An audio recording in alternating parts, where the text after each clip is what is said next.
हमारे यहाँ फर्नीचर, पलंग, सिंगारदान, सोफा सेट, अलमारी, डाइनिंग टेबल, कंप्यूटर टेबल और दीगर कंपनियों के फर्नीचर दस्तयाब है। प्रोप्राइटर मौलाना मोहम्मद शबीर अहमद साहब, deluxe furniture mall and home appliances, fruit market के सामने, माल्टीगिरी रोड, कामठा, नांदेड़।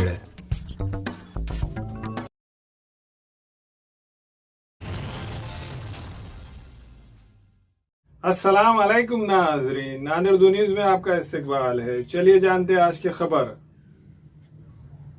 नांदेड़ शहर के इस्लामपुरा इलाके में एक शादीशुदा 23 साल खातून ससुराली जुल्म का शिकार होकर अपनी जान से हाथ धो बैठी।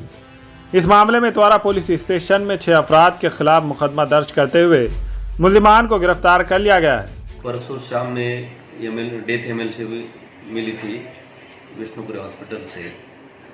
उसमें वो बच्चे के ऊपर मार था, इसलिए उसके रिश्तेदार को बुला के कंप्लेंट ली गई है। उसमें 302, 304 बी और हुंडाबड़ी के कलमों से ऑफिस दाखिल है। उसमें माननीय एसपी साहब, माननीय एडिशनल एसपी साहब और डीवाईएसपी साहब, इन्होंने तुरंत आरोपी अरेस्ट करने के लिए सूचना की थी और वो सूचना के आधार पर पूरे 6 आरोपी है गुने में, तो 6 के 6 आरोपी कल के कल अरेस्ट हुए हैं गुना दाखिल होने के बाद। केस में कुछ नहीं, उसमें ज़्यादातर वारदात जो की है उसका जो शोहर है वो पहले से ही मारता था उसको, और कल भी उसका ही ज़्यादा रोल है।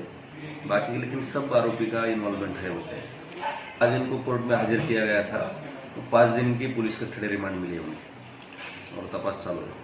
नहीं, कौटुंबिक हिंसा का क्या होता है, जब भी छोटी छोटी बातें होती है तो बहुत सारे लोग थाने तक आते नहीं पुलिस कंप्लेंट करने के लिए। लेकिन कोई भी लेडीज़ अगर नई शादी है और उसके शोहर से उसको तकलीफ है, उसके ससुराल वालों की बाप के रिश्तेदारों से तकलीफ है, तो उसने पहले पुलिस थाने में आने की हिम्मत करनी चाहिए और उनके खिलाफ कंप्लेंट करनी चाहिए, क्योंकि वो बड़ी घटना घटने से पहले उसको प्रिवेंट किया जा सकता है।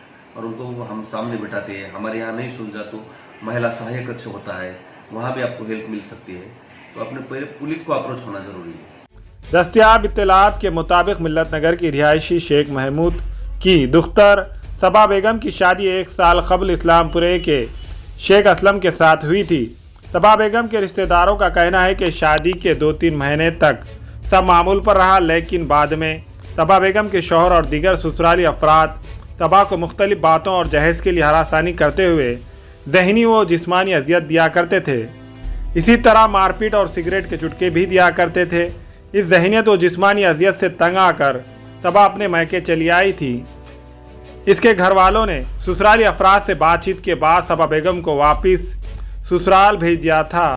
इसके बावजूद ससुराल में सबा बेगम पर जुल्म का सिलसिला कम नहीं हुआ, बल्कि बढ़ता ही चला गया। आखिरकार इसमें इसकी जान ही चली गई। सबा के रिश्तेदारों ने इल्ज़ाम आयद किया है कि सबा को इंतहाई बेदर्दी से मारा पीटा गया है। इस सिलसिले में मिल्लत नगर इलाके से बड़ी तादाद में खवातीन ने जिला कलेक्टर ऑफिस पहुंचकर मेमोरेंडम दिया कि आज जो सबा के साथ हुआ कहीं हम किसी सब की बेटियों के साथ ना हो। ये सबा को जिस बेदर्दी से मारा गया, पीटा गया, जो उसके ऊपर दहेज के बारे में जुल्म किया गया, वो हम सब बेटी के साथ ना हो। इसलिए तमाम महिला कलेक्टर साहब से अपील देते हैं, अगर उनको फांसी की सजा दी जाए, 6 जनों जो गिरफ्तार है पुलिस स्टेशन में, उनको फांसी की सजा दी जाए। अगर ये सरकार नहीं दे सकती तो हम तैयार है, सब महिलाओं से हमारे हवाले कर दिया जाए। सरकार उसे सजा नहीं दिलाएंगी तो हम महिला आज वादा करते हैं कि हम उन्हें घरों से निकाल कर सजा देंगे। अगर आज उनको छोड़ दिया जाएगा तो तमाम बेटियों पर ऐसा ही जुल्म होगा। दहेज के बारे में कहो। इसलिए आए कि किसी के कल जो हादसा हुआ वो फिर किसी के बेटियों के साथ ऐसा नहीं होना बोल के हम आए यहाँ पर। गरीब बेटियों के लिए इंसाफ। हमारे बेटियाँ हैं, आज वो बेटियां बोले कि अम्मी हम शादियाँ नहीं करते क्योंकि ऐसा हो रहा बोल के, हाथ से हमको भी जला के मार देंगे बोल के। तो हम आम जनता है कि हम जनता आवाज़ उठाना चाहती है कि कल किसी के बेटा बेटी के साथ ऐसा नहीं होना।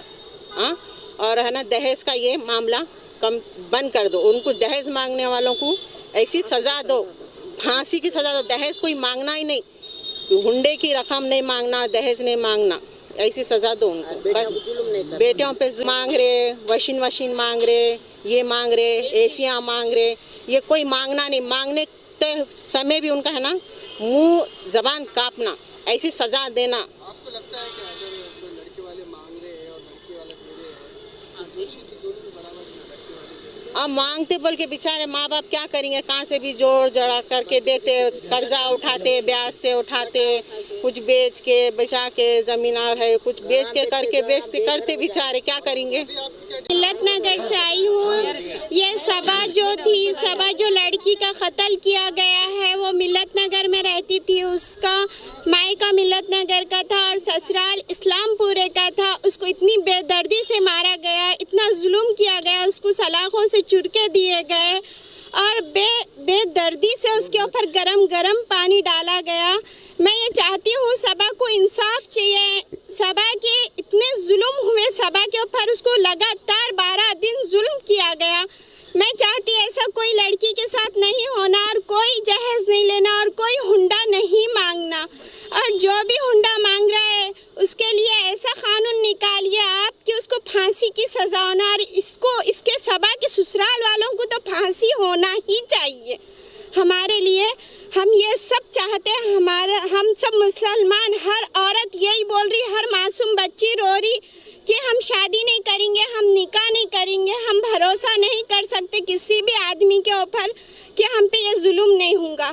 हम ये चाहते हैं कि सबा को इंसाफ मिले। नमस्ते, मैं आतिया मैडम बात कर रही हूँ उर्फ सईदा वजी। मेरे को गुस्ल देने के वास्ते जब बुलाए, मैं गुस्ल देने गई तो देखते हुए दंग रह गई। आज 40 साल से मैं मैयतों को गुस्ल देती, ऐसी मैयत मैंने ज़िंदगी में कभी नहीं देखी। ऊपर का हिस्सा ज़ख्मों से चूर और नीचे का हिस्सा पूरा जले हुआ, यहाँ तक कि बच्चे की पीठ के हड्डियाँ एक दूसरे में मिले हुए। बच्ची को सलाखों से कत्ते से मार के बच्ची को लहलहार कर दिए।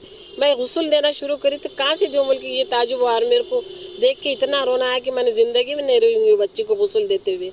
आज 40 साल हो गए मेरे को मैयत निलाते हुए, लेकिन मैंने मेरी ज़िंदगी में कभी ऐसी मौत और ऐसी मैयत कभी नहीं देखी और कभी गुस्ल नहीं दी। के सामने है ये सबा का मायका और इस्लामपुरे में जो दिए थे उनको, उनके साथ बहुत बेरहमी से उनको मारा गया, पीटा गया।